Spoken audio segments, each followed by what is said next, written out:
Halo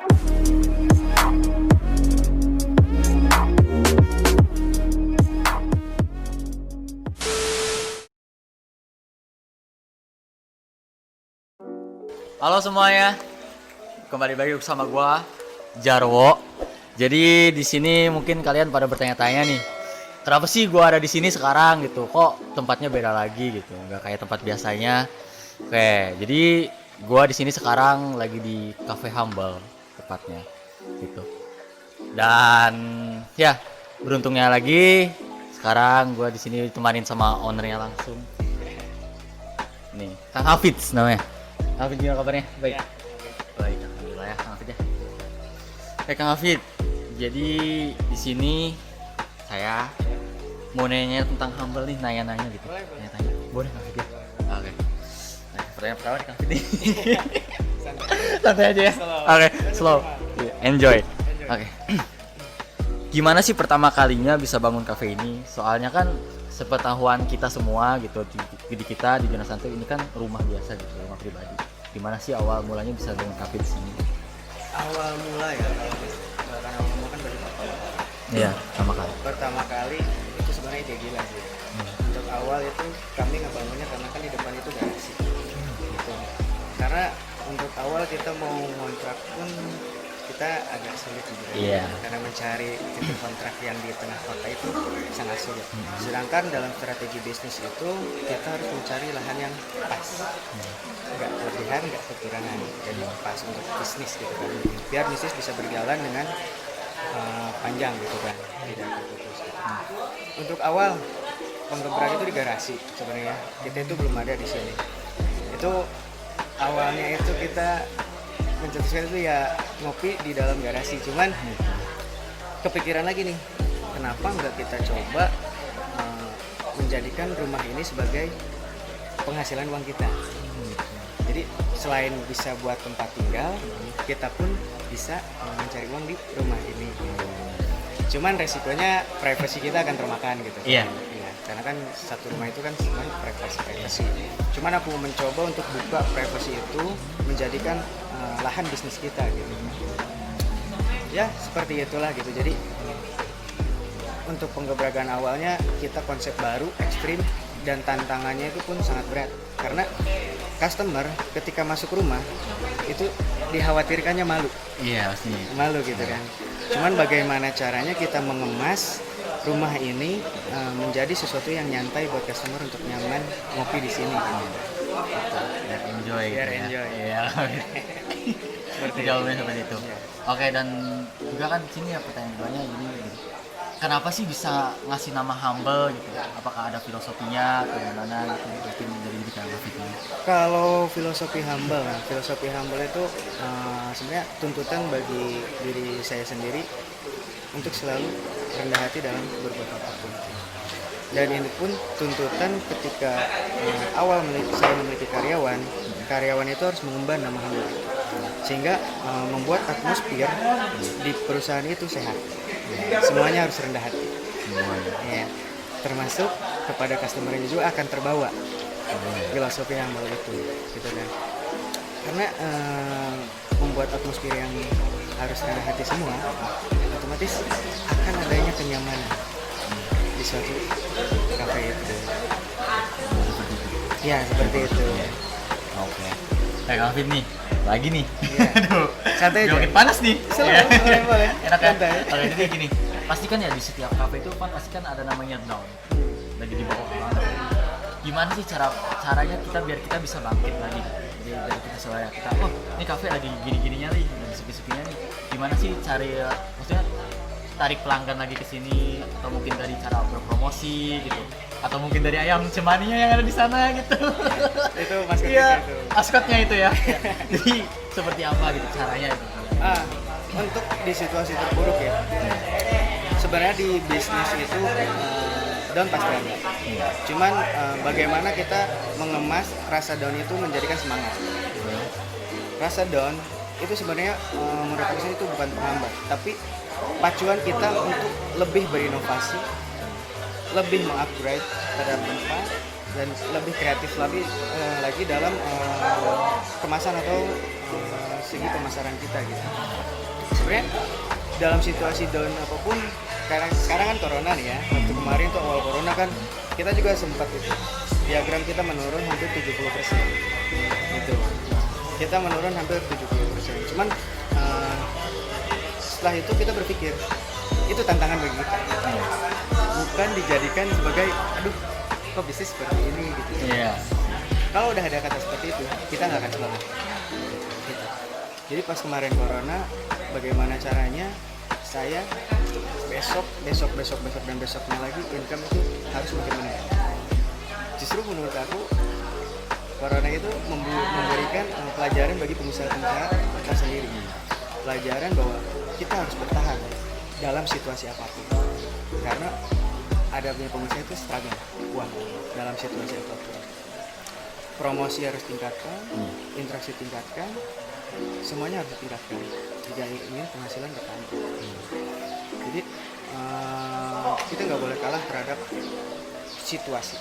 Intinya pengusaha harus Selalu. harus Makanya dan ini juga pertanyaan sih banyak banget maksudnya gini, suka dukanya gitu bangun Cafe Humble itu gimana sih gitu, sulitnya atau mungkin ada dari konflik lain, masalah keluarga mungkin gara-gara antum mengubah aplikasi juga gitu. Gimana sih Kang Fit? banyak sih ya suka dukanya kita ketika membangun Cafe Humble ini ya.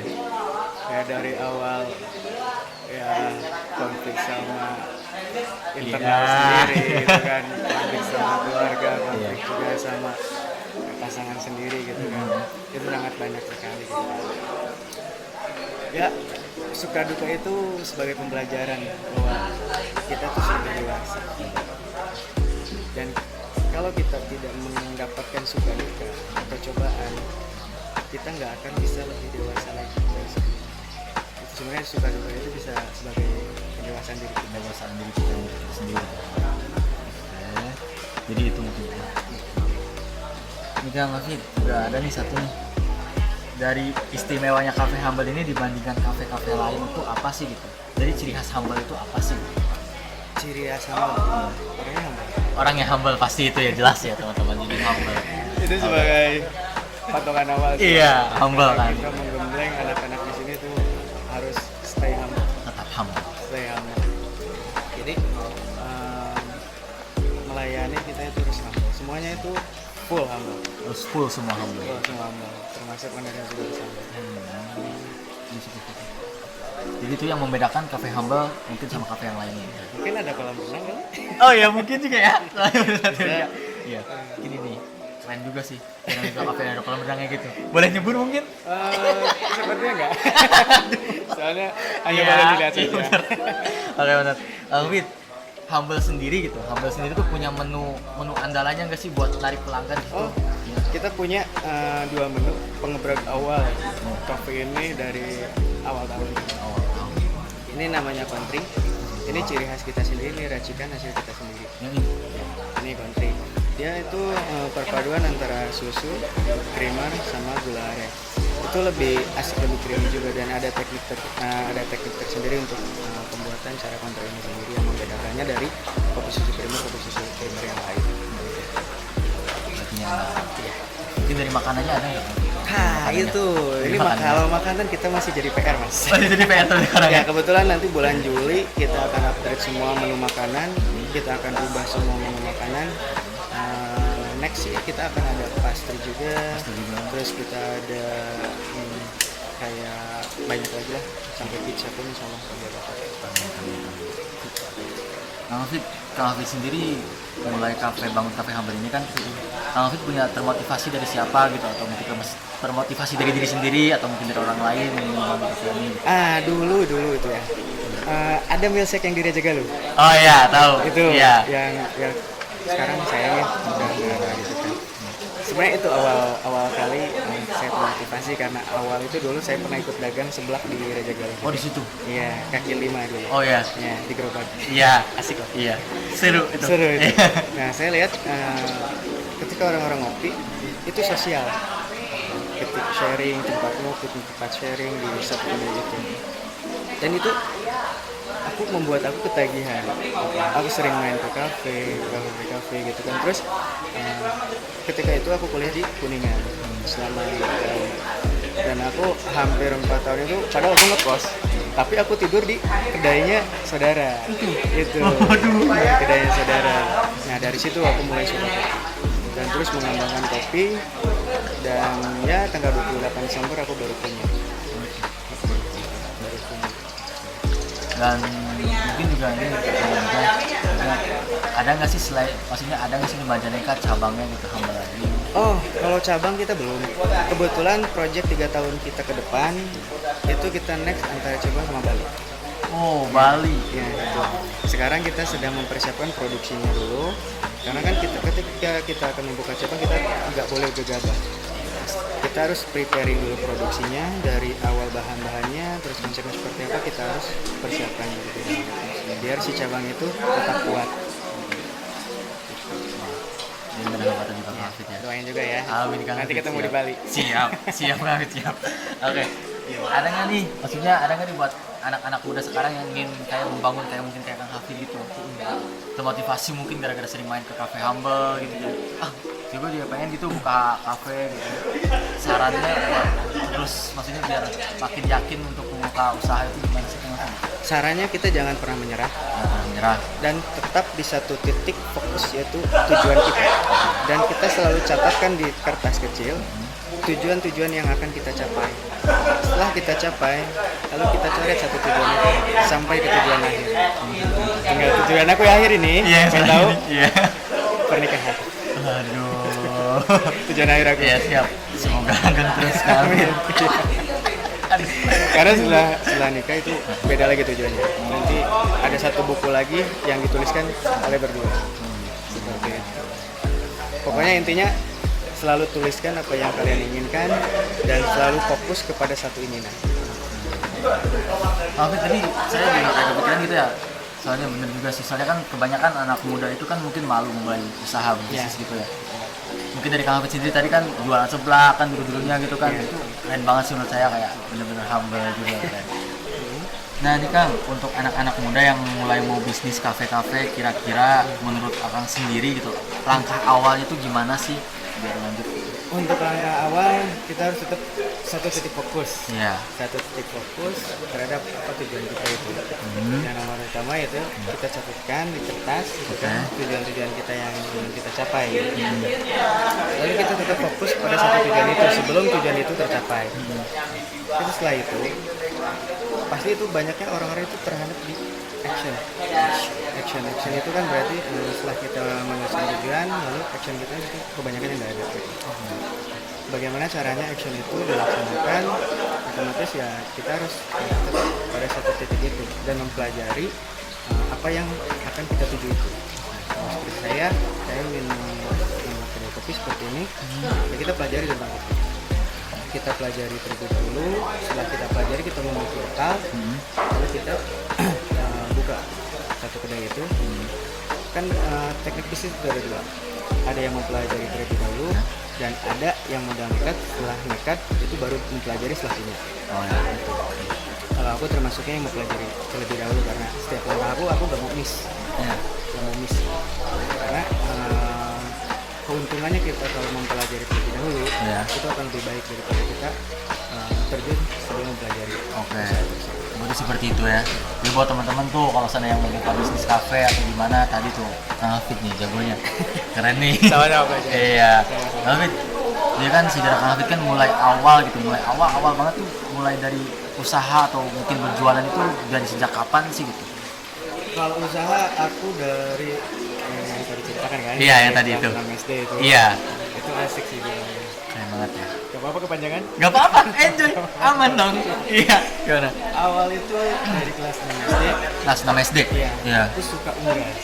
Jadi suka peternak gitu kan. Aku waktu itu aku beli entok. Iya, entok guys tuh. Beli entok satu jodoh. Aku rawat. Nah. Sampai pas telurnya itu menetas, ketika sudah bertelur, aku tungguin. Ditungguin. Wow. Itu rekor aku pertama itu 28 telur itu menetas semua, nggak ada yang gagal.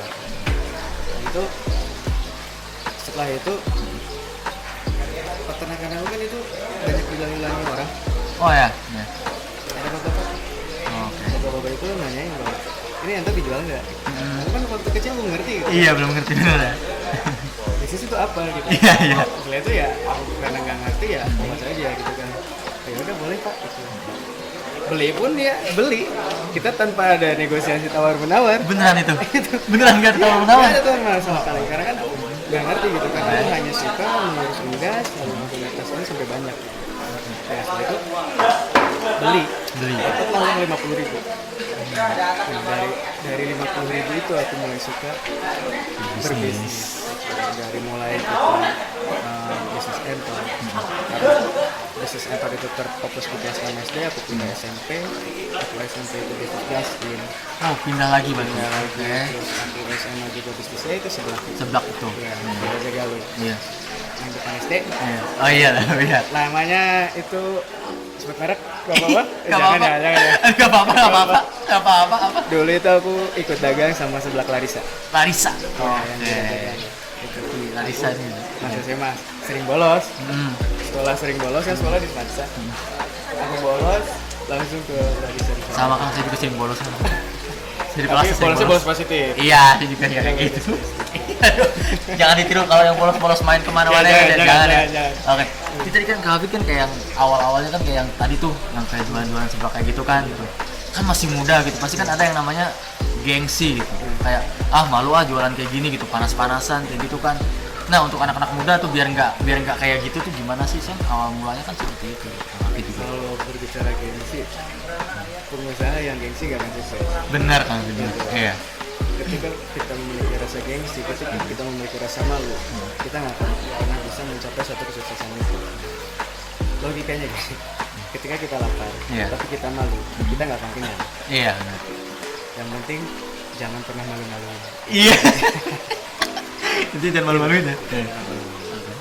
Berarti intinya itu doang pasti ya. Udah Hafid, jadi pertanyaan udah juga sih, udah semua. Udah semua. Iya, udah sore juga kan ya. Hafid makasih banyak ya. Iya, sama-sama. Oke, teman-teman nih.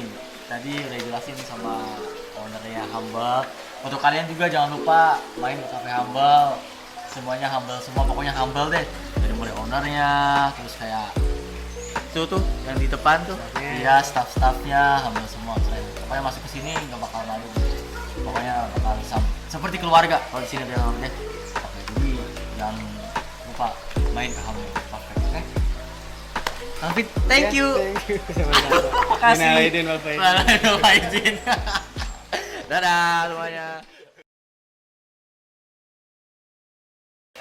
Nih guys, jadi gua di sini sekarang lagi nyobain minuman ciri khas Humble-nya nih, yang bikin orang maksudnya bakal balik lagi ke Humble gitu karena pengen nyobain ini. Soalnya ini enak banget guys, sumpah keren. Ini racikan sendiri berarti Kang Hafid ya? Bener-bener racikan sendiri nih, nggak niru, ori. Jadi kalau ada yang niru-niru, wah bahaya tuh. Enak Gimana, sumpah. enak? Enak banget sumpah. Enjoy banget nih. Enjoy kan? Iya. Jadi humble. Iya. Ini kalau minum ini Mm-mm. pulang ke rumah langsung minta maaf ibu. Wah, langsung sujud ya. Langsung sujud. Langsung sujud sumpah ini. Soalnya Keren harus banget. humble. Humble banget ya. Waduh, keren. Ini enak banget sumpah. Beneran enggak bohong? Terima Enak, kasih. Oke. Jadi jangan lupa beli ini guys. Oke. Thank you.